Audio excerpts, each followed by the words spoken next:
দেখুন ভগবানের 6 ঋতুর 6টি রাস, খুব মন দিয়ে শুনবে কিন্তু। ভগবানের রাস কয়টি? জোরে বলো। 6 ঋতুর ভগবানের 6 রাস। ব্রজের মধ্যে ভগবান আলাদা আলাদা 6 জায়গায় রাস করেছেন।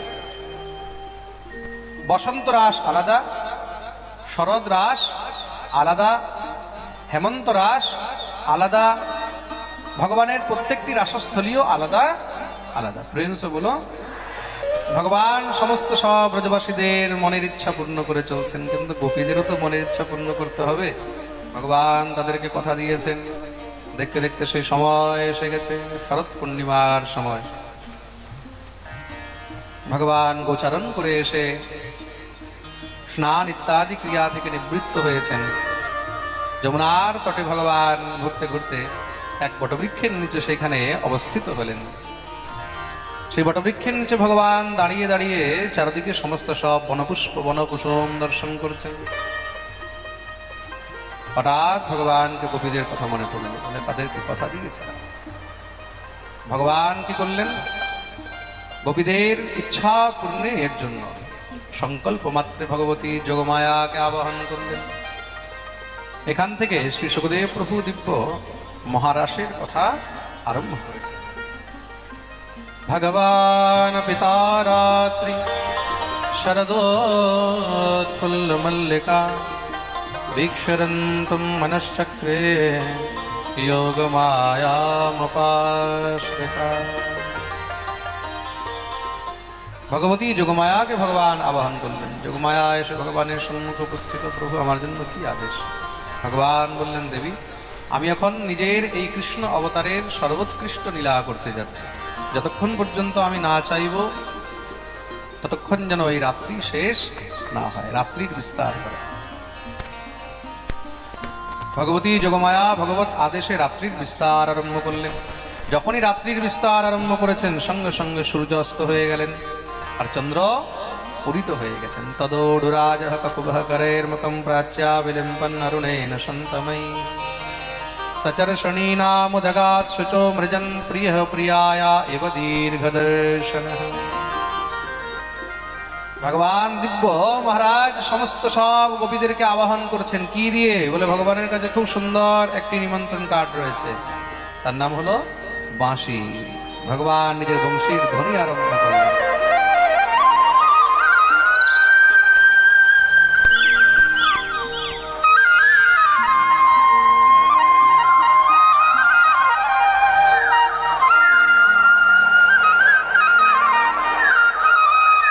निशम्य गीतं तदनङ्गवर्धनं ब्रजस्त्रियः कृष्णगृहीतमानस आजगमुरन्योन्यमलक्षितोद्यमः स यत्र कान्तो जबलोलकुण्डला। ভগবান যখনই নিজের দিব্য বংশীর বাদন করেছেন, গোপীদের কানে বংশীর ধ্বনি পড়তেই গোপীগণ সব উন্মাদিনী হয়ে গেছে, পাগলিনী হয়ে দৌড়াচ্ছে। যে যেই পরিস্থিতিতে ছিল সেই পরিস্থিতিতেই মহারাজ দৌড়াতে লেগেছে। দুহন্ত্যোভিয়ো কাশ্চিদ দোহম হিত্বা সমুৎসকাঃ পয়োধিশ্রিত্য সংজ্ঞাবমনুদ্বাস্যা পরায়য়ো। শ্রী সুখদেব প্রভু বর্ণন করছেন, কোন গোপী গাভীর দুগ্ধ দহন করছিল, যখনই বংশীর ধ্বনি কানে পড়েছে দৌড়াতে লেগেছে। কেউ রন্ধন করছে, রান্না করছে, বংশীর ধ্বনি কানে পড়েছে দৌড়াতে লেগেছে। কেউ শ্বশুর শাশুড়ির সেবা করছে, কেউ স্বামীর সেবা করছে, কেউ বাচ্চাদেরকে দুগ্ধ পান করাচ্ছে, কিন্তু যখনই বংশীর ধ্বনি কানে পড়েছে সব ছেড়ে ছড়ে দৌড়াচ্ছে। লিম্পন্ত্যঃ প্রমৃজন্তোন্যা অঞ্জন্ত্যঃ কাশ্যলোচনে ব্যত্যস্তাবস্ত্রাভরণঃ কাশ্যদ কৃষ্ণান্তিকং জয়। কোন গোপী শৃঙ্গার করছিলেন, সেখানেই শৃঙ্গার উল্টো পাল্টা করে দৌড়াতে লেগেছে। এক চোখে কাজল লাগিয়েছে, আরেক চোখে লাগায়নি। কেউ চোখের কাজল, চোখের কালি ঠোঁটে মেখে চলে এসেছে, কেউ ঠোঁটের লালি গালে মেখে চলে এসেছে। কেউ বস্ত্র পরছে, বস্ত্র উল্টো পাল্টা পরেই দৌড়াতে লেগেছে। কেন? বলে আমাদের শ্যামসুন্দর আমাদেরকে ডাকছে। দৌড়ে গিয়ে সব গোবিন্দকে চারদিক দিয়ে ঘিরে দাঁড়িয়েছে। ভগবান যখন দেখলেন সমস্ত গোপীগণ এসে উপস্থিত, দুই হাত জোড় করে ভগবান গোপীদেরকে আবাহন করেছেন। স্বাগত জানিয়েছেন, অভিবাদন করেছেন। স্বাগতম ও মহাভাগা প্রিয়ম কিম করবাণি বহ ব্রজস্যানাময়ম ক্বচিদ ব্রূতাগমন কারণ। আসুন আসুন, আপনাদের সবার স্বাগত জানাই। কিন্তু আপনারা এই ঘোর অন্ধকারের মধ্যে, এই ঘোর রাত্রিতে, ঘোর জঙ্গলের মধ্যে কিসের জন্য এসেছেন? রজন্যেষা ঘোর রূপা ঘোর সত্ত্বনিষেবিতা প্রতিয়াতু ব্রজম নেহস্থেয়ম স্ত্রীভি সুমধ্যমা। কবিগণ বলছেন, তুমি জানো না আমরা কেন এসেছি? ভগবান বললেন, আমি কি করে জানবো? হে শ্যামসুন্দর, তুমি তো বাঁশি বাজিয়ে আমাদেরকে ডাকলে। ভগবান বললেন, আমি কি বাঁশি বাজানো বন্ধ করে দেবো তোমাদের জন্য? কিন্তু এমন বাঁশি তো তুমি অন্য কোনোদিন বাজাওনি। তুমি তো বংশীর ধ্বনি দিয়ে আমাদের সবাইকে ডাকলে। তোমার এই বাঁশি শুনে কি আর থাকা যায়? ভগবান বললেন, চলো, এসে গেছে যখন, যা হওয়ার তো হয়েছে, নিজের নিজের ঘরে ফিরে যাও। প্রতিয়াতু ব্রজম নেহস্থেয়ম স্ত্রীভি সুমধ্যমাঃ। আমরা ঘরে ফেরার জন্য আসি। তাহলে কিসের জন্য এসেছো? বলে, একমাত্র তোমাকে পাওয়ার জন্য এসেছি। সোজাসুজি কথা, একদম ডাইরেক্ট, তোমাকে পাওয়ার জন্য এসেছি। ভগবান বললেন, কি বলছো তোমরা? স্ত্রী জাতির কর্তব্য হলো ভর্তুহু শুশ্রূষণাম স্ত্রীণাম পরো ধর্মোয়মায়া। নিজের স্বামীর সেবা করবে, মাতা পিতার সেবা করবে। মাতরঃ পিতরঃ পুত্রা ভ্রাতরঃ পতয়শ্চ বিচিন্বন্তি অপশ্যন্তি মা ক্রীডবম বন্ধু সাধুসম। স্ত্রী জাতির কর্তব্য ঘর সামলাবে, মাতা পিতাকে দেখবে, ভাই বন্ধু স্বামী সন্তান তাদেরকে দেখবে। তার জন্যই সে গৃহকে রক্ষা করে। স্ত্রী কি করে? গৃহকে রক্ষা করে। তার জন্য তাকে গৃহিণী বলা হয়। কি বলা হয়? জোরে বলো, গৃহিণী। কি বলা হয়? গৃহিণী। পুরুষকে তো কখনো গৃহণা বলা হয় না, বলা হয় কি? স্ত্রী হলো গৃহিণী। কেন? সে গৃহকে সামলায়। তো যাও যাও, নিজের নিজের গৃহে ফিরে যাও। প্রতিয়াতু ব্রজম নেহস্থেয়ম স্ত্রীভি সুমধ্যমাঃ। দেখো, এইভাবে রাত্রিবেলায় অন্ধকারের মধ্যে তোমরা যদি ঘোরাঘুরি করো, আর কেউ যদি আমার সঙ্গে তোমাদেরকে দেখে, তাহলে নিন্দা করবে। হ্যাঁ, সবাই তোমাদের নিন্দা করবে। কেন? আমি তো পরপুরুষ। দেখো, স্বামী যেমনই হোক না কেন, দুঃশীল দুর্ভাগ বৃদ্ধ জড় রোগ অধনো পিবা পতি স্ত্রীভির্নহাতব্য লোকেষু বিরপাতকিঃ। স্বামী যদি দুঃশীল হয়, দুশ্চরিত্রবান হয়, দুর্ভাগ দুর্ভাগাও হয়, জড় মানে মূর্খ হয়, রোগ্য মানে রোগীও হয়, অধনো পিবা নির্ধন হয়, তবুও সেই স্বামীকে পরিত্যাগ করা। স্ত্রীর কর্তব্য প্রত্যেক পরিস্থিতিতেই নিজের স্বামীকে একমাত্র ভগবৎ স্বরূপ দেখে তার সেবা। যাও যাও, এখনো সময় আছে। কেন? বলে, শ্রবণাৎ দর্শনাৎ ধ্যানান ময়ি ভাবনুকীর্তনাৎ ন তথা সন্নিকর্ষেণ প্রতিয়াত ততো গৃহাৎ। এই সংসারে যারা পতিপরায়ণা নারী, তারা পরপুরুষের বিষয়ে শুনতেও চায় না, দেখতেও চায় না। শ্রবণাৎ দর্শনাৎ ধ্যানান। তার জন্য এখনো সময় আছে। যাও, তোমরা নিজের নিজের গৃহে ফিরে যাও, নাহলে তোমাদের অনেক নিন্দা হবে, বদনাম। কবিগণ বললেন, হে গোবিন্দ, তুমি নিজেকে পর বলছো?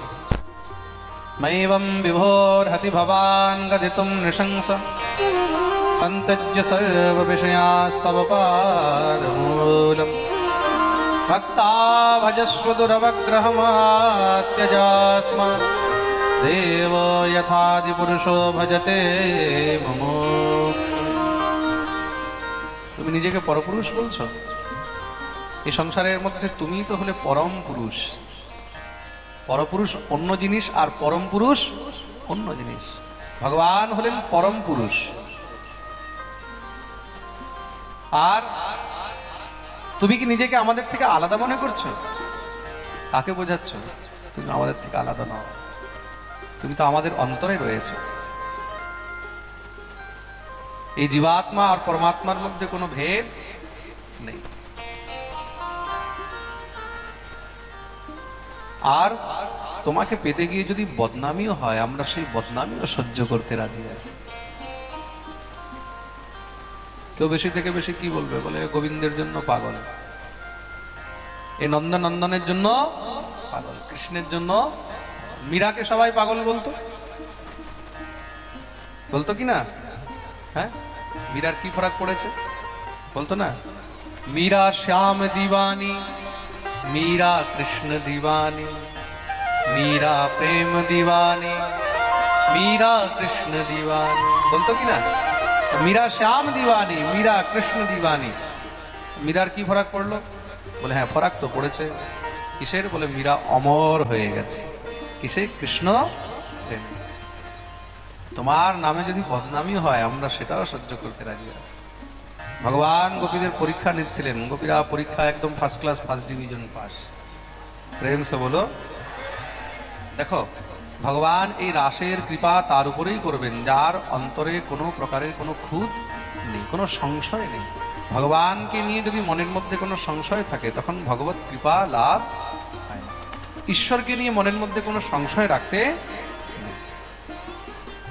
ভগবান সমস্ত গোপীদের উপরে কৃপা করলেন। দিব্য রাস আরম্ভ হলো। বাহু প্রসার পরিরম্ভিকরালোকর নিবিস্তনাল ভননরমনখাগ্রপাতে শৈল্যাবলোক হসিতৈর্ব্রজ সুন্দরীণাম উত্তম্ভয়ন প্রতিপতিম রময়ান চকার। ভগবান দিব্য রাস আরম্ভ করেছেন। সেই রাসের মধ্যে ভগবানের সঙ্গে যুদ্ধ করতে এসেছেন কামদেব। ভগবানের সঙ্গে কাম যুদ্ধ করতে এসেছেন। কামকে পর্যন্ত ভগবান উল্টো করে ঝুলিয়ে দিয়েছেন। কামকে ভগবান উল্টো করে ঝুলিয়ে দিয়েছেন। কেন? বলে কাম স্বয়ং ভগবানকে দেখে মোহিত হয়ে গেছে। মদন এসেছিল ভগবানকে পরাস্ত করার জন্য, ভগবান মদনকে মোহন করে নিলেন। তার জন্যই ভগবানের এক নাম হলো মদন মোহন। একবার এই কাম ভগবানকে বলছে, প্রভু একবার আমি আপনার সঙ্গে যুদ্ধ করতে চাই। কেন? আমি তো সবাইকে হারিয়েছি। কাম সবাইকে পরাস্ত করেছে, ব্রহ্মাকেও পরাস্ত করেছে, দেবাদিদেব মহাদেবকেও, ইন্দ্রকেও, চন্দ্রকেও। মহাদেবের তপস্যা ভঙ্গ করতে গিয়ে তো কামকে জ্বালিয়ে মহাদেব দগ্ধ করে দিলেন। কামের প্রভাব তো হয়েছে। ভগবানকে বললেন একবার আমি আপনার সঙ্গে যুদ্ধ করতে চাই। তা ভগবান বললেন আচ্ছা কেমন যুদ্ধ করবে? বলে কেমন যুদ্ধ মানে? বলে লড়াই দো তরহ কি হতি হ্যায়, দুই প্রকারের লড়াই হয়। কিসের? বলে এক मैदान की लड़ाई और एक किले की लड़ाई। মানে বুঝেছো? এক হলো খোলা মাঠের লড়াই, আর এক হলো ঘরের ভিতরের লড়াই, বন্ধ করে দরজা। দুই রকমের লড়াই। তো তুমি কিরকম লড়াই করতে চাও? দরজা বন্ধ করে লড়াই না খোলা মাঠে? কামদেব বলল দুইটার মধ্যে ডিফারেন্স কি? বলে দরজা বন্ধ করে লড়াই করলে আর পালাবার জায়গা নেই। বলে হয় তুমি মরবে নয় আমি মরবো। আর খোলা মাঠে? বলে খোলা মাঠে যদি দেখছো পারছি না তাহলে পালাতে পারবে। বলে তাহলে প্রভু খোলা মাঠেরটাই ঠিক আছে। ভগবান বললেন যাও তোমার এই ইচ্ছা পূর্ণ হবে। কখন? বলে দাপরের অন্তে যখন আমি কৃষ্ণ অবতার নেব, খোলা মাঠে লড়াই হবে। খোলা মাঠে লড়াই হবে। আর শুধু একজন কামিনী নয়, সেখানে শত শত নয়, সহস্র সহস্র নয়, লক্ষ লক্ষ চন্দ্রাননা কামিনীগণ গোপীগণ থাকবে। এক স্ত্রীর সঙ্গে, এক রমণীর সঙ্গেও যদি একান্তে কোনো পুরুষ থাকে, সেখানেই তাকে কাম দগ্ধ করে দেয়। সে কাম থেকে বাঁচতে পারে না। আর সহস্র সহস্র মহারাজ গোপীগণের মধ্যে ভগবান চ্যালেঞ্জ করেছেন কামকে। আজ হাজার হাজার গোপীগণ সেখানে মহারাজ বিদ্যমান রয়েছেন। কাম ভগবানের সঙ্গে যুদ্ধ করতে এসেছে। ভগবানের উপরে বাণ কি চালাবে, নিজেই গোবিন্দকে দেখে মোহিত হয়ে গেছে। উত্তম ভয়ন রতিপতিম রময়াঞ্চকার।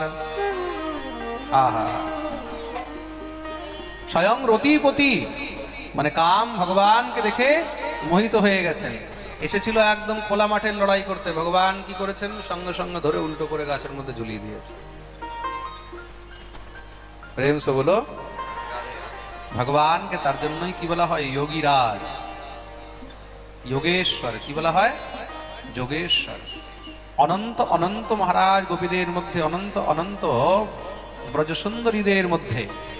एवं भगवतः कृष्णाल्लब्धमाना महात्मनः आत्मानं मेनिरे स्त्रीणां मानन्योभ्यधिकं भुविः। হাজার হাজার রমণীদের মধ্যে, ব্রজগোপিকাদের মধ্যে, সেই নারীগণের মধ্যেও ভগবানের অন্তরে কিঞ্চিত কাম জাগ্রত হয়নি। এটাই হলো ভগবানের রাস। ভগবানের এই রাসের লীলা কি? এটা হলো কাম বিজয় লীলা। এটা কি? কামের উপরে বিজয়ের লীলা। প্রেম সে বলো। এই সংসারে কামের উপরে বিজয় কেউ পায়নি, একমাত্র শুধু একজনই পেয়েছেন। কে? ভগবান শ্রীকৃষ্ণ। কেন? তিনি হলেন কামের বাপ। He is the father of Kama. প্রেম সে বলো। ভগবান দিব্য রাস আরম্ভ করেছেন। বলিয়ে রাস বিহারী ভগবান কি জয়। সমস্ত গোপিকাদের মনের মধ্যে অভিমান হয়ে গেল। কিসের? বলে অনন্ত কোটি ব্রহ্মাণ্ডের নায়ক সব ভুলে দেখো আমাদের সঙ্গে লীলা বিলাসে মত্ত হয়ে রয়েছে। যখনই অভিমান এসেছে ভগবান সঙ্গে সঙ্গে অন্তর্ধান হয়ে গেলেন। তাসাম ততসৌ ভগমদম বীক্ষমানম চ কেশবঃ প্রশমায় প্রসাদায় তত্রৈবান্তরধীয়ত। ভগবান অন্তর্ধান হয়ে গেল। গোপীগণ যখন নিজ মধ্যে আর গোবিন্দকে দেখতে পাচ্ছে না, সব পাগলের মতন ছুটছে, একজন আরেকজনকে জিজ্ঞাসা করছে, তোমরা কি শ্যামসুন্দরকে দেখেছো? তুমি কি গোবিন্দকে দেখেছো? বন বন ঢূঢ়ন যাও বন বন ঢূঢ়ন যাও বন বন ঢূঢ়ন যাও বন বন ঢূঢ়ন যাও कितहु छिप गए कृष्ण मुरारी। कितहु छिप गए कृष्ण मुरारी। कितहु छिप गए कृष्ण मुरारी। कितहु छिप गए कृष्ण मुरारी। बन बन ढूंढन जाऊं मैं, बन बन ढूंढन जाऊं मैं, बन बन ढूंढन बन बन ढूंढन जाऊं मैं। दृष्टो वह क्वचिदश्वत्थप्लक्षण्यग्रोधनो मनः नन्दसूनुरगतो हत्वा प्रेमहासावलोकने। গোবিন্দকে খুঁজতে খুঁজতে খুঁজতে খুঁজতে হঠাৎ করে যমুনার তটে সেখানে গোবিন্দের চরণ চিহ্ন দেখতে পেলেন। যমুনার তটে সুন্দর কোমল বালু, যমুনার সেই কোমল বালুকার মধ্যে গোবিন্দের চরণ চিহ্ন, আর সেই চরণ চিহ্নের সঙ্গে কোনো এক বিশেষ গোপীর চরণ চিহ্ন দেখতে পেলেন। তার মানে শ্যামসুন্দর আমাদেরকে পরিত্যাগ করে কোনো এক বিশেষ গোপীকে সঙ্গে করে নিয়ে গেছেন। এই বিশেষ গোপীকে শ্রী সুখদেব প্রভু বলছেন, এই গোপী অন্য কেউ নয়, অনয়ারাধিত নূনম ভগবান হরিরেশ্বরঃ। তিনি অন্য কেউ নন, তিনি হলেন গোবিন্দের আরাধিকা। আর আরাধিকা কে? আরাধিকা ইহ সহ রাধিকা। তিনি গোবিন্দের আরাধিকা, তিনি হলেন রাধিকা। বলিয়ে রাধা রানী কে জয়। ভগবান নিত্য যার আরাধনা করেন, তস্মাৎ আত্মা স্থিরাধিকা, তিনি হলেন একমাত্র শ্রী রাধা রানী। চলতে চলতে মহারাজ সেই চরণ চিহ্ন দেখে খুঁজতে খুঁজতে যখনই সেবাকুঞ্জ উপস্থিত হলেন, সেই সেবাকুঞ্জের মধ্যে গিয়ে দেখছেন সেখানে শ্রী প্রিয়াজি রাধারানী বসে কাঁদছেন। প্রিয়াজিকে কাঁদতে দেখে সবাই ঘিরে ধরলেন। হে প্রিয়াজি, শ্যামসুন্দর আমাদেরকে পরিত্যাগ করে তোমার সঙ্গে নিয়ে এসেছিল, কিন্তু তোমাকেও ছেড়ে চলে গেছে। শ্রী রাধারানী বললেন, জানো, তোমাদের মনে অভিমান এসেছে বলে তোমাদেরকে ত্যাগ করেছে, আমাকে নিয়ে চললেন, আমারও মনে অভিমান এসে গেল। আমি ভাবলাম বোধহয় গোবিন্দ আমাকেই সব থেকে বেশি ভালোবাসে। এই সংসারের মধ্যে গোবিন্দ সবাইকে ত্যাগ করতে পারে, কিন্তু আমাকে ত্যাগ করতে। আমি বললাম না পারে হাম চলিতুম নয়মামি ইয়ৎ প্রতে মনঃ, আমি আর চলতে পারছি না শ্যাম সুন্দর, তুমি আমাকে একটু কোলে করে নিয়ে চলো। এটা কি? এটাই হলো মান, এটাই হলো মান। ভগবান বললেন ঠিক আছে, এই মুক্তঃ প্রিয়ামাহ স্কন্ধম আরুহ্যতামিতি। রাধারানী যদি মানিনি, তাহলে ভগবান হলেন কে? বলে মানের ঈশ্বর। ভগবান সকলের মান কিভাবে ভাঙাতে হয় এটা ভালো করে জানেন। প্রেম সে বলো। ভগবান কি করলেন? রাধারানীকে বললেন তুমি আমার পিঠে চেপে যাও। যখনই রাধারানী পিঠে চাপতে গেছে ভগবান অন্তর্ধান হয়ে গেলেন। তখন থেকে আমি কাঁদছি, কেন? আমার মধ্যে অভিমান এসেছে, গোবিন্দ আমাকেও ছেড়ে চলে গেল।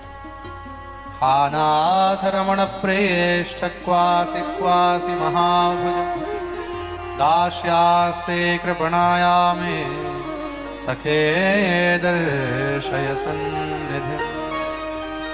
তার হে প্রিয়া, যে আমরা গোবিন্দকে কি করে পাবো? বলে হ্যাঁ, তাকে পাওয়ার একটি রাস্তা রয়েছে।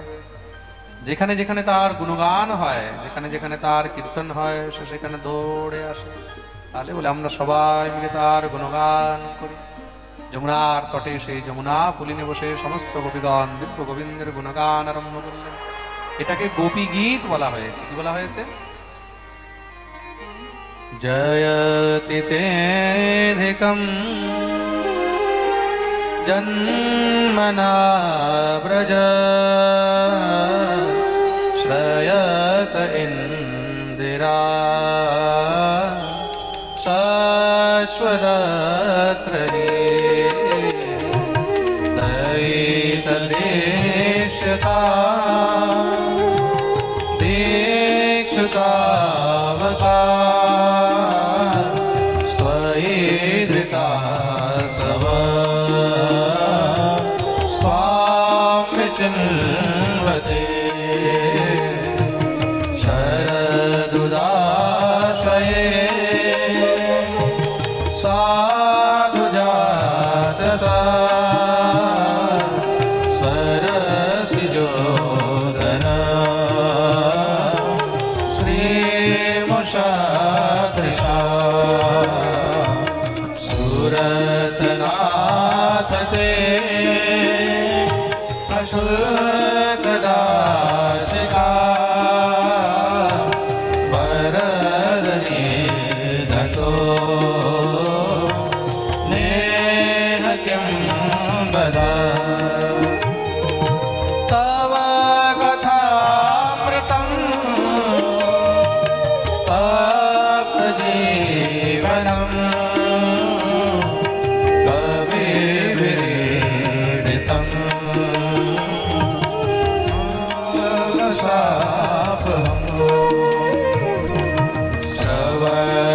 श्रवणमङ्गलम्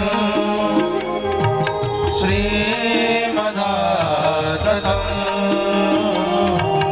भुवि गृह्णन्ति ते भूरिदा जना भूरिदा जना भूरिदा जना। यत्ते सुजात चरणाम्बुर्हं स्तनेषु भीताशनै प्रियदधीमहि कर्कशेषु तेनाटवीमटसि तत् व्यथतेन किंस्वित् पूर्वपादिभिर्भ्रमति धीर्भवदायुषाम्। समस्त गोपीगण कृष्ण बिरहातुरा করুণ ক্রন্দন করছেন। রুরুদুহু সুস্বরন রাজন কৃষ্ণ দর্শন লালসা। ভগবান আর থাকতে পারলেন না। কেন? বলে অভিমান কানতে কানতে একদম ঝরে বেরিয়ে গেছে। জীবের মধ্যে যখন অভিমান থাকে না, তখন ভগবান তার উপরে কৃপা করেন। গোপীগণের অভিমান বেরিয়েছে, গোবিন্দ সঙ্গে সঙ্গে প্রকট হয়ে গেলেন। তাসামাবিরভূৎসরিস্ময়মান মুখাম্বুজঃ পীতাম্বরধরঃ স্রগবীয়ে সাক্ষান্মন্মথ মন্মথঃ।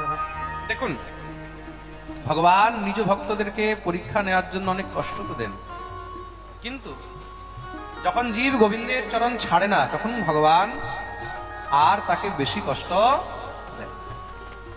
তখন ভগবান তার উপরে কৃপা অবশ্যই করেন। ভগবান পরীক্ষা নিচ্ছেন এখানে গোপীদের। ভগবান যখনই প্রকট হয়েছেন সঙ্গে সঙ্গে গোপীগণ দৌড়ে গিয়ে গোবিন্দের চরণে ভুলুণ্ঠিত হয়ে গেছে। হে শ্যামসুন্দর, একবার তুমি গেছো, আমাদের এই দুর্দশা হয়েছে, যদি তুমি আবার যাও তাহলে তো আমাদের প্রাণ বেরিয়ে যাবে, কথা দাও আর যাবে না। ভগবান বললেন চিন্তা করো না, অভিমান গেছে, আমি চলে এসেছি। তাহলে প্রভু এই রাস কি আর পূর্ণ হবে না? ভগবান বললেন নিশ্চয়ই পূর্ণ হবে। দেখতে দেখতে ভগবান সমস্ত গোপীদের সঙ্গে দুটি করে কৃষ্ণ রূপ ধারণ করলেন। যোগেশ্বরেণ কৃষ্ণেন তাসাম মধ্যের দ্বয়োর্দ্বয়, প্রত্যেকটি গোপীর সঙ্গে দুটি করে কৃষ্ণ রূপ ধারণ করেছেন। গোপীর ডানেও কৃষ্ণ আর বামেও কৃষ্ণ, যেদিকে তাকাবে সেদিকে কৃষ্ণই কৃষ্ণ। অভিমানের জন্য আর জায়গা ভগবান ছাড়লেন না। দিব্য রাস আরম্ভ হচ্ছে। এই রাস দর্শন করার জন্য কৈলাস থেকে দেবাদিদেব মহাদেব এসেছেন। যখনই মহাদেব রাসে প্রবেশ করতে যাচ্ছেন সঙ্গে সঙ্গে রাসের অধিকারিণী গোপীগণ মহাদেবকে বললেন, এই বাবা কোথায় যাচ্ছ? রাসের দর্শন করতে এসেছি। বলে জানো না রাসের মধ্যে গোপী ছাড়া অন্য কারোর প্রবেশ নেই। তাহলে সখী আমি কি করে দর্শন পাবো, কি করে প্রবেশ পাবো? বলে তোমাকেও গোপী হতে হবে। কি করে সম্ভব? বলে যাও গিয়ে মান সরোবরে ডুব দিয়ে আসো। এই যে জটা জুট এই যে সব ভস্য আর এগুলো লাগিয়ে এসেছো, যাও সব গিয়ে স্নান করে গোপী হয়ে আসো। দৌড়ে গেছেন মহারাজ, গিয়ে মানসরোবরে যখনই ঝাঁপ দিয়েছে, মানসরোবরে ডুব দিয়ে উঠতেই ভোলা একদম ভোলি হয়ে গেছে। আহা হা, কোথায় ছিল মহারাজ জটা, কোথায় মহারাজ সেই হাড়, কোথায় সেই মুন্ডমালা, কোথায় সেই চিতাভস্ম, সব মহারাজ একদম গায়ব। তাহলে বলে এক দিনা ভোলে ভंडारी बन करके ब्रजनारी বৃন্দাবন আ গয়ে। গোপী সেজে ভগবান এসেছেন, তাই ভগবান মহাদেবের এক নাম হলো গোপীশ্বর। বলিয়ে গোপীশ্বর ভগবান কি। মহাদেব রাসের মধ্যে প্রবিষ্ট হয়েছেন। দেখতেই দেখতে মহারাজ সকল গোপীদেরকে নিয়ে ভগবান দিব্য রাস আরম্ভ করলেন। আহা, তো সেখানে রাসের মধ্যে কি হচ্ছে আমরা একটু দর্শন করি। ভগবানের সঙ্গে কে কে আছে? আচ্ছা, অর্ধেক আছে, অর্ধেক নেই ঠাকুরের সঙ্গে। আর ওইখানে কে কে আছে জানো? ভগবানের সঙ্গে রাধা আছে, গোপীগণ আছেন, সমস্ত সব মহারাজ বিশ্বের যত গোপী সব সেখানে আছে। আর সবাইকে নিয়ে গোবিন্দ দিব্য মহারাজ রাস আরম্ভ করেছেন। गोकुल में देखो वृंदावन में देखो रे, मुरली बाजे रे, श्याम संग राधा नाचे रे, श्याम संग राधा नाचे रे। गोकुल में देखो वृंदावन में देखो रे, मुरली बाजे रे, श्याम संग राधा नाचे रे, श्याम संग राधा नाचे रे।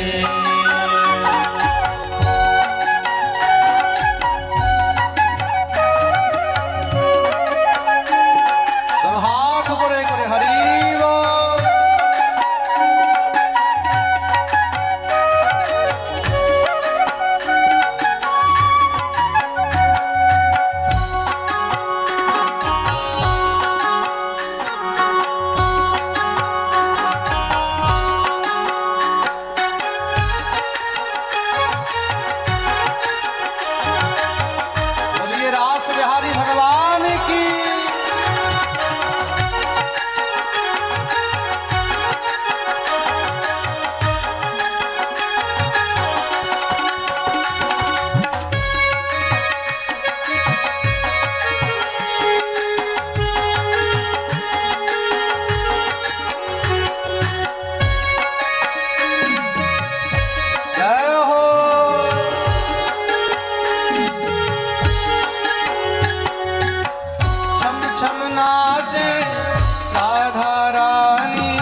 छम नाचे राधा रानी सुन के मीठी मुरलिया छम छम नाचे राधा रानी सुन के मीठी मुरलिया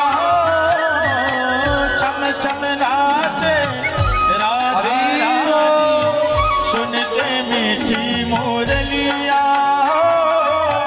श्याम छवि पर सब बलिहारी गोपी ग्वाल और गैया श्याम छवि पे सब बलिहारी गोपी ग्वाल और गैया सरर सरर चाले रे पवनपुर भैया रे मेघा साजे रे श्याम संग राधा नाचे रे श्याम संग राधा नाचे रे हरी नचर नचर नचर देखो राधा नाचे रे श्याम संग राधा नाचे रे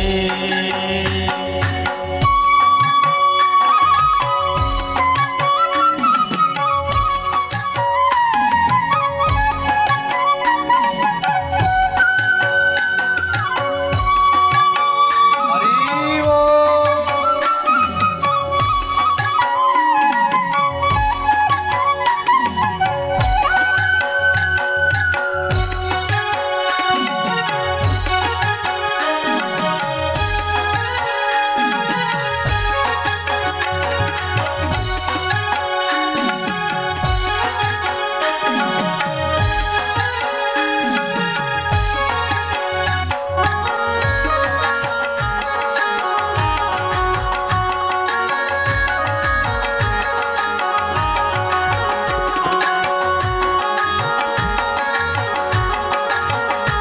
राधे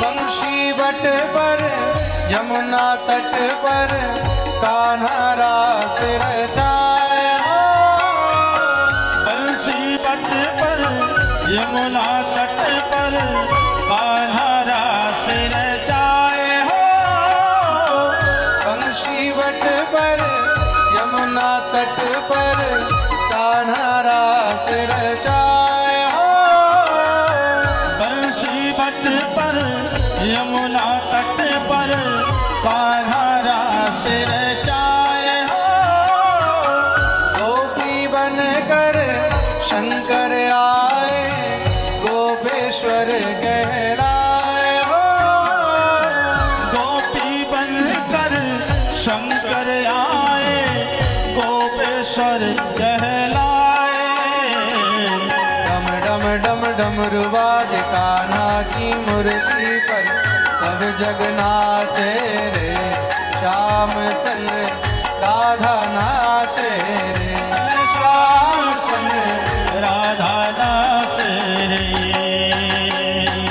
गोकुल में देखो वृंदावन में देखो रे मुरली बाजे रे श्याम संग राधा नाचे रे श्याम संग राधा नाचे रे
ठुमक ठुमक नाचे गोपियन के संग जग का पालनहार हो। ठुमक ठुमक नाचे गोपियन के संग जग का पालनहारी। श्याम बिहारी संग राधा सुकुमारी भी संग में राजे रे। श्याम संग राधा नाचे रे। श्याम संग राधा नाचे रे। नचर नचर नचर देखो राधा नाचे रे। श्याम संग राधा नाचे रे। गोकुल में देखो वृंदावन में देखो रे मुरली बाजे रे। श्याम संग राधा नाचे रे। श्याम संग राधा नाचे रे।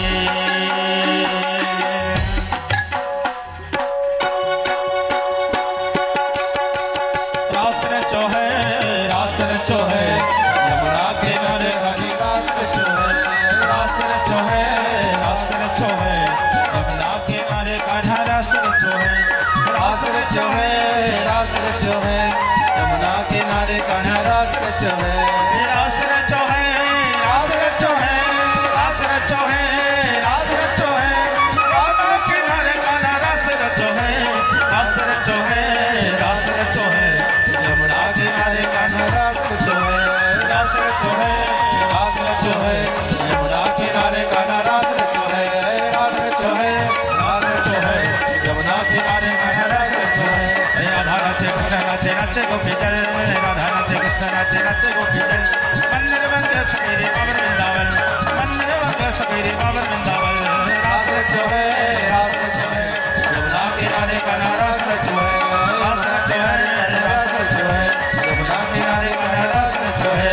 यमुना किनारे कान्हा रास रचो है। यमुना किनारे कान्हा रास रचो है।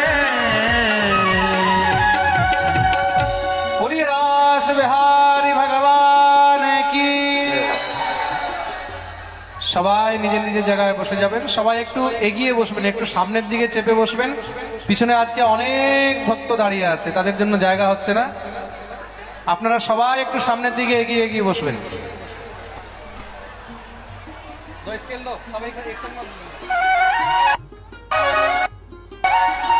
गोकुल में देखो वृंदावन में देखो रे मुरली बाजे रे। श्याम संग राधा नाचे रे। श्याम संग राधा नाचे रे। श्याम संग राधा नाचे रे। श्याम संग राधा नाचे रे। बोलिए रास बिहारी भगवान की जय।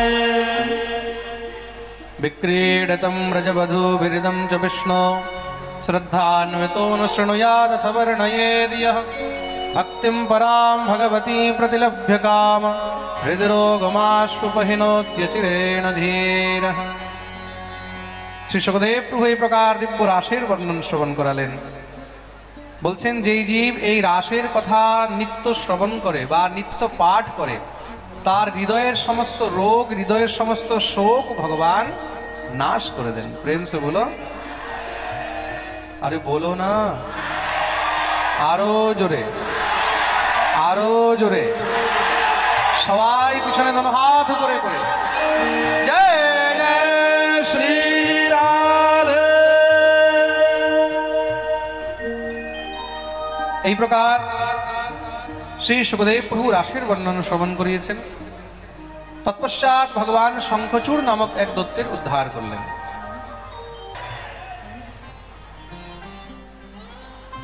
এরকমই একবার ভগবান গোপীদেরকে নিয়ে দিব্য রাস করছিলেন। সেই অবস্থায় এক অসুর নাম হলো শঙ্খচূড়। সেই শঙ্খচূড় নামক দৈত্য কি করেছে, গোপীদেরকে হরণ করে নিয়ে চলে যাচ্ছে। রাসের মধ্যে, রাসের ক্রীড়ার মধ্যে কি হয়, কখনো কখনো লুকোচুরি হয়, ভগবান খুঁজছেন, গোপীরা লুকিয়ে আছে, গোপীরা গোবিন্দকে খুঁজছে। এই অবস্থায় শঙ্খচূড় নামক এক দৈত্য গোপীদেরকে হরণ করে নিয়ে চলে যাচ্ছে। তো গোপীদেরকে হরণ করতে করতে শ্রী রাধারানীকে যখনই উঠিয়ে হরণ করতে লেগেছে, শ্রী রাধারানী যখনই জোরে চিৎকার দিয়ে উঠেছেন, শ্যাম সুন্দর বাঁচাও, সঙ্গে সঙ্গে ভগবান শঙ্খচূড়ের সম্মুখে এসে উপস্থিত হয়ে তাকে এক মুষ্টিকের প্রহার করে সেখানেই তার গোবিন্দায় নমো নমঃ তার উদ্ধার করে দেন। এই শঙ্খচূড় কে ছিল? এই শঙ্খচূড় পূর্বে ভগবানেরই কিন্তু পার্শ্বদ ছিলেন। গোকুলের মধ্যে ভগবানের নিত্য পার্শ্বদ ছিলেন, নাম ছিল সুদাম। কি নাম ছিল? ততঃ সুদাম নো নাম গোপঃ। শ্রী রাধারানী তাকে অভিশাপ দিয়েছিলেন। রাধারানী তাকে অভিশাপ দিয়েছিলেন কিসের? অসুর হওয়ার। গোলকের মধ্যে ভগবান ভগবতী বিরজা দেবীর সঙ্গে বিহার করছেন। গোলকে ভগবানের 4 জন অর্ধাঙ্গিনী, খুব মন দিয়ে শুনবে। গোলকে ভগবানের অর্ধাঙ্গিনী কয়জন? 4 জন। ভগবানের 4 পত্নী কে কে? ভূদেবী, প্রথম হলেন ভূদেবী, দ্বিতীয় হলেন শ্রীদেবী, দ্বিতীয় কে? শ্রীদেবী। ওই ফিল্ম অ্যাক্ট্রেস শ্রীদেবী নয় কিন্তু, প্রেম से बोलो। ভূ শ্রী লীলা বিরজায়স্য। প্রথম হলেন ভূদেবী, দ্বিতীয় হলেন শ্রীদেবী, তৃতীয় হলেন লীলা দেবী, তৃতীয়কে, আর চতুর্থ হলেন বিরজা দেবী, চতুর্থকে বিরজা। এই বিরজাই কিন্তু ভগবতী যমুনা, বিরজাই হলেন ভগবতী যমুনা, ভগবতী কালিন্দী। শ্রী রাধারানী গোবিন্দের সঙ্গে দেখা করতে গেছেন। যখন গোবিন্দের নিত্য নিকুঞ্জে রাধারানী প্রবেশ করবেন, সে সময় গোবিন্দ বিরজার সঙ্গে বিহারে আনন্দমগ্ন হয়ে রয়েছেন। রাধারানী ভিতরে প্রবেশ করতে যাচ্ছেন, তো বাইরে পাহারা দিচ্ছে সুদাম। ভগবত পার্শ্বত্ব পাহারা দিচ্ছেন, রাধারানী ভিতরে যাচ্ছেন, তো সুদাম সেখানেই রাধারানীকে দাঁড় করিয়ে দিলেন, আপনি ভিতরে যেতে পারবেন।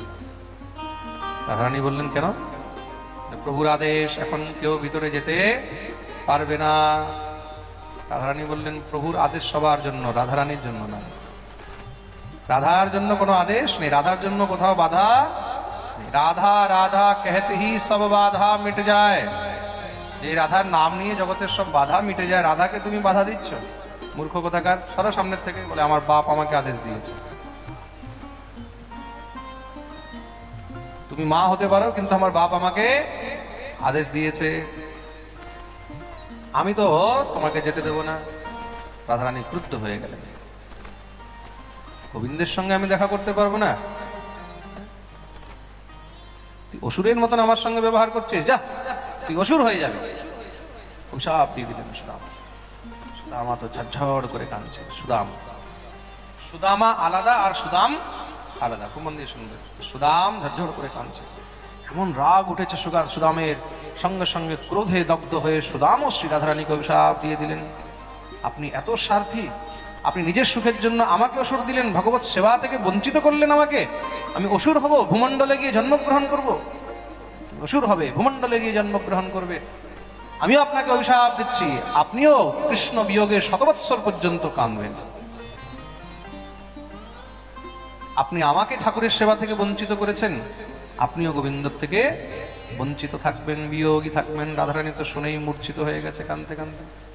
ভগবান যখন এই এসে উপস্থিত হলেন, সেই রাধারানী তো কাঁদতে লেগেছে গোবিন্দকে জড়িয়ে ধরে। সুদামও চরণে পড়ে কাঁদছে। ভগবান দেখলেন এখন যা হওয়ার তা তো হয়ে গেছে, আর কি করা যাবে। এই লীলার মাধ্যমেই কিন্তু ভগবান শ্রীকৃষ্ণের অবতারের একটি কারণ উৎপন্ন হল। কৃষ্ণ অবতারের এটিও একটি কারণ। রাধারানী তখন বলছেন, হে শ্যামসুন্দর, আমি তোমাকে ছেড়ে কি করে থাকবো? আমাকে তো সুদাম অভিশাপ দিয়েছে 100 বৎসর বিয়োগ। মানব কুলে আমি জন্ম নিয়ে তোমার থেকে বিয়োগী হয়ে কি করে থাকবো? ভগবান বললেন, চিন্তা করো না, তুমি যখন পৃথিবীতে জন্ম নেবে তখন আমিও তোমার সঙ্গে পৃথিবীতে অবতরিত হব। শুধু একা তুমি নয়, আমিও তোমার সঙ্গে অবতার নেব। তা শ্রী রাধারানীর ইচ্ছা পূর্ণ করার জন্য ভগবান স্বয়ং ভূমণ্ডলে পৃথিবীতে মনুষ্য রূপে অবতার গ্রহণ করলেন। সুদাম বললেন, প্রভু আমার উদ্ধার কখন হবে? যখন আমি কৃষ্ণ রূপে অবতার নেব তখনই আমি তোমার উদ্ধার করব। তা আজ সেই সুদামই কিন্তু এখানে শঙ্খচূড় দত্ত হয়েছিল। দেখুন, শঙ্খচূড় দত্ত হয়ে রাধারানীকে হরণ করে নিয়ে যাচ্ছে। তার উদ্ধারের নিমিত্ত কে হলেন? নিমিত্ত শ্রী রাধারানী হলেন। রাধারানী অভিশাপ দিয়েছে, আর রাধারানী শ্যামসুন্দরকে ডেকেছে, হে শ্যামসুন্দর বাঁচাও। ভগবান এসে সেখানে শঙ্খচূড়ের উদ্ধার করে দিলেন। বলিয়ে ভক্তবৎসল ভগবান কি। ভগবান এই প্রকার শঙ্খচূড়ের উদ্ধার করে তাকে নিজ ধাম প্রদান করলেন। সুদাম আবার গোলকে উপস্থিত হয়েছেন। আর এখান থেকে এবার রাধারানীর বিয়োগের সময় শুরু হচ্ছে। সুদামের উদ্ধার হলো, রাধারানীর বিয়োগের সময় আরম্ভ হচ্ছে। কেন? ওইদিকে কি হয়েছে? বজরাজ কংসের কাছে দেবতাগণ দেবর্ষি নারদকে পাঠিয়েছে, তাড়াতাড়ি গিয়ে কংসের উদ্ধারের রাস্তা প্রশস্ত করো। নারদ এসে উপস্থিত, নারদকে দেখে খুব সুন্দর করে আসন দিয়ে বসিয়েছেন। গুরু মানে তো গুরুদেব, আজ আপনি কৃপা করলেন বলে তোমার খুব চিন্তা থাকে তো বৎস। কেন, কি হয়েছে? বলে নিজের শত্রুদেরকে এখনো পর্যন্ত তুমি মারতে পারলে না। বলে কি করবো গুরুদেব, যতই অসুর পাঠায় ওই নন্দের দুই ছেলে মিলে মেরে দেয়। তাহলে এখনো বুঝতে বাকি আছে তোমার শত্রুকে? বলে এতটুকু তো বুঝে গেছি, এই দুইজনের মধ্যেও কেউ না কেউ একজন। বলে একজন নয়, সেই দুইজনই মহাবলবান। সেই দুইজনই যদি চায় তাহলে তোমাকে মারতে পারে। আর যাদেরকে তুমি নন্দের পুত্র মনে করছো, নন্দের নয়, সেই দুইজনই বসুদেবের পুত্র। আর তার মধ্যে ওই যে ছোটটা আছে না, কালোটা, বলে হ্যাঁ হ্যাঁ ওইটার খুব নাম শুনেছি, ওই কৃষ্ণ তো? বলে হ্যাঁ। বলে ওইটাই হলো তোমার কাল, ওটাই হলো দেবকী নন্দন, আর বড়টা হলো রোহিণী নন্দন। কি বলছেন গুরুদেব? দেবকীর পুত্র? দেবকীর তো পুত্রী হয়েছিল। বলে তোমার সঙ্গে ছল হয়েছে। দেবতারা সেই পুত্রকে রাত্রিবেলায় এখান থেকে বিদায় করিয়ে সেখান থেকে কন্যাকে আনয়ন করিয়েছে। তার মানে আমার সঙ্গে বসুদেব ছল করেছে, আমি ছাড়বো না। কিন্তু গুরুদেব, সেই কৃষ্ণ বলরামকে কি করে মারা যায়? বলে দেখো, শত্রুকে তার ঘরে গিয়ে মারা অত সহজ নয়, নিজের এখানে ডেকে তারপরে সহজেই মারা যায়। সমস্ত অসুর দিয়ে ঘিরে মেরে ফেলবে। তাহলে গুরুদেব কিভাবে ডাকবো? বলে বাকিটা নিজে করো, নারায়ণ নারায়ণ। নারদ নিজের কাজ করে দিয়ে বেরিয়ে গেছেন। সঙ্গে সঙ্গে দেবকী বসুদেবকে নিয়ে কারাগারে বন্দী করে দিলেন। সব অসুরদেরকে ডেকে এবার মিটিং আরম্ভ হয়েছে। সবার সামনে প্রস্তাব রাখা হলো যে কৃষ্ণই আমার কাল, তাকে কি করে ডাকা যায়? তাদের মধ্যে মন্ত্রী চানুর বলছে, মহারাজ খুব সুন্দর সুযোগ আছে। কেন, আমাদের এখানে কিছু সময় পরেই ধনুষ যজ্ঞ হবে। ধনুষ যজ্ঞের মধ্যে সব বড় বড় আমাদের বন্ধু বান্ধব অসুররা সব আসে, সেই সময় ডেকে মেরে ফেলা হোক। কিন্তু আনতে কে যাবে? কৃষ্ণ বলরামকে নিমন্ত্রণ কে করতে যাবে? বলে হ্যাঁ, একজন আছে, যাকে পাঠালে ব্রজবাসীরা সহজেই কৃষ্ণ বলরামকে পাঠিয়ে দেবে। কে? তিনি হলেন বৃষ্ণিকুল ভূষণ শ্রী অক্রুরজি মহারাজ। অক্রুরকে ডাকিয়েছেন। অক্রুর এসে উপস্থিত হলো। মহারাজ, কি আদেশ আমার জন্য? গচ্ছানন্দ ব্রজম তত্র সুতাবান তদুন্দুভে আসাতিতা বিহানেন রথেনা নয়মাচিরম। যাও অক্রুর, বৃন্দাবনে গিয়ে সেখান থেকে কৃষ্ণ বলরামকে আনয়ন করো, নিয়ে আসো। হঠাৎ কৃষ্ণ বলরামকে আমরা এখানে ধনুষ যজ্ঞের মধ্যে তাদেরকে পুরস্কৃত করব। কি বলছেন মহারাজ? কৃষ্ণ বলরামকে পুরস্কৃত করার কারণ? অক্রুর, যাকে তোমরা নন্দের পুত্র মনে করো, তারা নন্দের নয়, তারা হলো বসুদেবের পুত্র, সুতাবানকদুন্দুভে, আনকদুন্দুভীর পুত্র। বসুদেবের এক নাম হলো আনকদুন্দুভী। যে সময় বসুদেবের জন্ম হয়েছে সে সময় সমস্ত দেবতাগণ দুন্দুভী বাজিয়েছে, তার জন্য বসুদেবের এক নাম হলো আনকদুন্দু। সে হলো বসুদেবের পুত্র, সেই আমার কাল। ক্রূর মনে মনে বিচার করলেন, তাহলে যদি আমি কৃষ্ণকে নিয়ে আসি, দুষ্ট তো মেরে দেবে, আর তার দোষী তার দায়ী কে হবে? আমি? না, আমি যাব না। কিন্তু যদি আমি না যাই তাহলে দুষ্টতা আমাকে মেরে ফেলবে। কংসের হাতে মরার অপেক্ষা কৃষ্ণ বলরামের দর্শন করে দেহত্যাগ করা বেশি ভালো। মামেতৎ দুর্লভম মন্যে উত্তম শ্লোক দর্শনম। জীবনে কোনো মহাপুরুষের, কোনো মহৎজন ভগবত বিগ্রহ দর্শন করে দেহত্যাগ করাও কিন্তু অনেক মঙ্গলময় মৃত্যু হয়। আপনি ভাগবত পাঠ শুনে গেলেন, আর পাঠ শোনার পরে যদি দেহত্যাগও হয়ে যায়, সেই পাঠ চিন্তন করতে করতে দেহত্যাগও হয়ে যায়। খুব মন দিয়ে শুনবেন, কিন্তু আপনি রাধা গোবিন্দ দর্শন করতে গেছেন, দর্শন করতে করতে যদি দেহত্যাগ হয়ে যায়, দর্শন করে ফিরছেন যদি দেহত্যাগ হয়ে গেল, এর থেকে উত্তম মৃত্যু এই সংসারে আর কিছু নেই। মঙ্গলময় মৃত্যু কি? দেবতাগণ থেকে নিয়ে ঋষি মুনিগণ সবাই এই আশীর্বাদ করেন জীবকে, মৃত্যু যেন মঙ্গলময়। ভক্ত কি চায়? ভক্ত জীবন মঙ্গলময় চায় না, তাহলে মৃত্যু মঙ্গলময় চায়। আর মৃত্যু মঙ্গলময় কখন? যখন ভগবত সান্নিধ্য প্রাপ্ত করে দেহ ত্যাগ হয়। প্রেম সে বলো। তুমি বিষয়ের দর্শন করে আসছো আর দেহত্যাগ হয়ে গেল, তুমি কোনো বিয়ে বাড়ি থেকে আসছো, তুমি কোনো পার্টি থেকে আসছো, ফিল্ম দেখে আসছো, ঘোরাঘুরি করে আসছো, তোমার মৃত্যু হয়ে গেল, সেই মৃত্যু উত্তম মৃত্যু নয়। খুব মন দিয়ে শুনবে, যখন তুমি গোবিন্দের চরণাশ্রয় নিয়ে গোবিন্দের দর্শন করে গোবিন্দের কথা শুনে এসেছো, বা কথা শুনতে শুনতে দর্শন করতে করতে তোমার দেহত্যাগ হলো, সেটা উত্তম মৃত্যু কেন বলা হয়েছে? আপনি যেই পরিবেশ থেকে আসবেন তখন আপনার চিত্ত, আপনার ইন্দ্রিয়ের মধ্যেও সেই জিনিসই ঘুরতে থাকে। আপনি পাঠ থেকে যাচ্ছেন, আপনি পাঠ থেকে যাওয়ার সময় তখন আপনার মনের মধ্যে কি চলে? পাঠই চলে। আজকে পাঠে এটা শুনলাম, আজকে পাঠে ওইটা শুনলাম, এই বিষয়টা ছিল, ওই বিষয়টা ছিল, তা ওইটাই তো চলছে। তো ভগবত চিন্তন করতে করতে যদি দেহত্যাগ হয়ে যায়, সেটাও উত্তম মৃত্যু। প্রেম সে বলো। তার যোগীগণ কি করেন? যোগীগণ তার জন্য সবসময় হরিনাম করতে থাকেন, কৃষ্ণ নাম করতে থাকেন। কেন? শ্বাস শ্বাস পরে কৃষ্ণ ভজো বৃথা শ্বাস মত খোয়ে, না জানে আর শ্বাস কো আवन होए না होए। প্রত্যেক শ্বাসে শ্বাসে তারা হরিনাম নেয়। কেন? কোন শ্বাস যে অন্তিম শ্বাস হবে, কোন শ্বাস যে শেষের শ্বাস হবে, সেটা কেউ জানে না। আমাকে আজকে একজন ভক্ত জিজ্ঞাসা করছিলেন, বাবা আপনি পাঠে একবার বলেছিলেন প্রত্যেক শ্বাসের সঙ্গে মালা জপের একটা কি হিসাব আছে, যদি একবার বলেন। আমি গেলবার ভাঙড়ে বলেছিলাম কিনা জানি না, পাঠে তো আমি বলি, আবার বলে দিচ্ছি। কে কে জানতে চায়? সবাই প্রেম সে বলো। খুব মন দিয়ে শুনবে। বিজ্ঞানের সিদ্ধান্ত অনুসার প্রত্যেক দিন প্রত্যেক ব্যক্তি একটা ক্রমানুসার 24 থেকে 25 হাজারের মধ্যে শ্বাস গ্রহণ করে। দীর্ঘশ্বাস, নিম্নশ্বাস ইত্যাদি এগুলো মিলিয়ে আমরা পুরো দিনে 24 থেকে 25 হাজার শ্বাস গ্রহণ করি। যখন আমরা নাম জপ করি, তো নাম জপের মধ্যে 16 নাম 32 অক্ষর। তো নামের মধ্যে মহামন্ত্রে কত? 16 নাম। কয়টি নাম? যেরকম হরে কৃষ্ণ কয় হলো? 4। কৃষ্ণ কৃষ্ণ হরে হরে কত হলো? হরে রাম কত হলো? 12।